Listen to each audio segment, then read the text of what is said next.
Ladies and gentlemen, please welcome to the stage Jorge Galeano, National Director, World Vision, Guatemala and Honduras.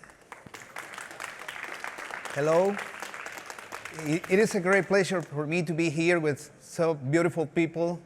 Mucho gusto, gente bella. Un placer estar aquí con ustedes. I want to ask you something. Try to imagine or try to remember when you were a child and the storm scared you. This kind of thunderstorm that scared you when you were a child. You remember the feeling that you felt at this specific moment. This is the kind of stories that we hear from many children in Central America. Eta and Iota hurricane affected our countries just 1.5 years ago. And hundreds of thousands of people lost everything that they had, just in a moment. All their entire world in a life, their houses, their belongings, their pets, they lost everything. So that happened just in the middle of the COVID. And COVID also affected the life of too many people, not just in health, talking about health, but the economy of the country. Many people lost their jobs in that specific moment. Many businesses were closed, they're forced to close. And if that were not enough, we also are right now facing, another challenge in the Central America region. I'm speaking right now about the food security that could lead to hunger. So the situation, I know, is sad. It is a sad situation. Many children and their families are suffering a lot right now. But I'm here, and probably you are aware about that. There are other challenges in the Northern Triangle. Violence is one of these. So the people feel forced to migrate. This is one of difficult decisions in every family. Leave everything behind. Leave the families, leave the children. It is not an easy decision for nobody. But they feel forced to migrate because of the condition in the Northern Triangle. But I'm here not to speak about sad things. I'm here to speak about hope. Hope that a better future can be possible in our region. And I want to share a little bit about this migration topic. We as World Vision, we have presence in the field in the last 45 years in the whole Central American countries. And we have learned, speaking with the communities, with the people, being with them, there are certain ways to identify which are the people who has the more propensity to migrate. And we develop with cell phones, technology, to identify which are the most vulnerable communities, which are the most vulnerable families in those specific communities. So we raise information from 605 communities, and we identified 31 of them with the highest rates of propensity to migrate. That means that at least 71% of the families in those communities, they want to leave the country.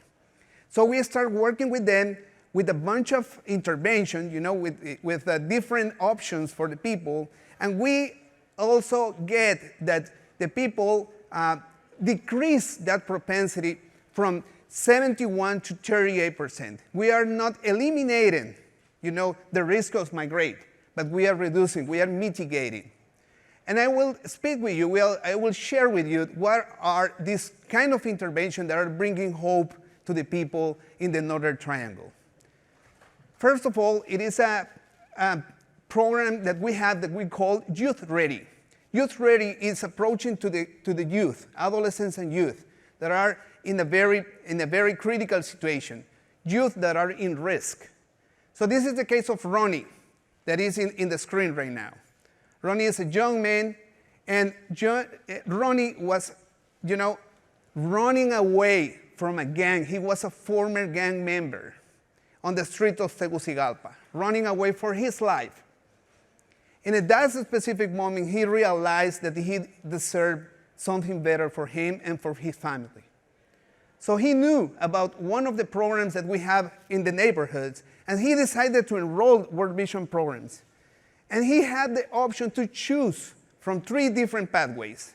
One is going back to the school, because many children doesn't have the opportunity to continue enrolling in the school.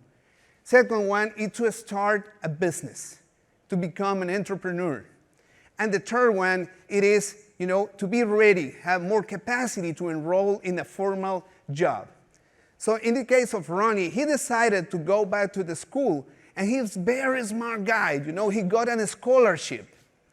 And right now, Ronnie becomes a clinic technician. He has a job, and he's providing for his family. Opportunities bring hope. Second story that I want to share, it is about one of the programs from rural areas that we have that we call Thrive. Thrive means transforming household resilience in vulnerable environments. And I want to share the case of Mr. Tulio. Mr. Tulio, which is in the middle, he's a farmer. And like 17,000 farmers in Central America, it is one of our beneficiaries of this program. Mr. Tulio lost all their crops after ETA and Iota. Even he lost part of his land because of the floodings. And Juan Carlos, which is in his side, his son, decided to come U.S. for looking better opportunities to provide the family. But the important thing, we got in that specific moment to this family, and we helped them to get more knowledge about what could be more profitable crops for them. And they started planting sweet potato. Right now, they are selling to Walmart. And they decided to stay at home and have better opportunities. So capacities, connections also brings hope. Last but not the least is Julissa.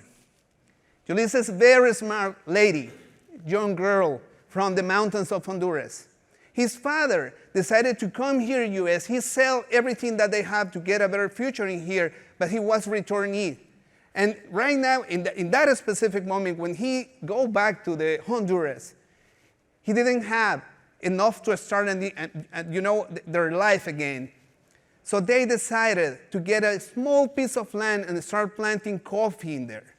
But they know, the piece of land that they have is not enough for provide for their entire family. So they start thinking in quality of coffee. So Julissa was enrolled in one of our programs, and she started, planting more friendly environment coffee with the different techniques. And Julissa, about a year ago, she won the first prize of quality coffee. Right now, she is selling the coffee in a better prices, and she's getting even better result than other, farmers that have more land to plant it. So she is a very smart lady, and right now she becomes an entrepreneur. And the point in here is, we heard about these stories, inclusion. It's also bring hope. And for us, it's very important to see that it's a need, just in the closest neighborhood. As I mentioned yesterday, Central America region are closer than many cities in here in U.S. To get the West Coast, California, you spend 5 hours. So to get DC, another 5 hours. But in here is 2 hours ahead. So it is important for us to, have a better coordination between us, because we don't need to invent again. We don't need to work isolated. We need to work together to bring hope to the region. Hope that a better future for the families is possible in every country. So thank you so much.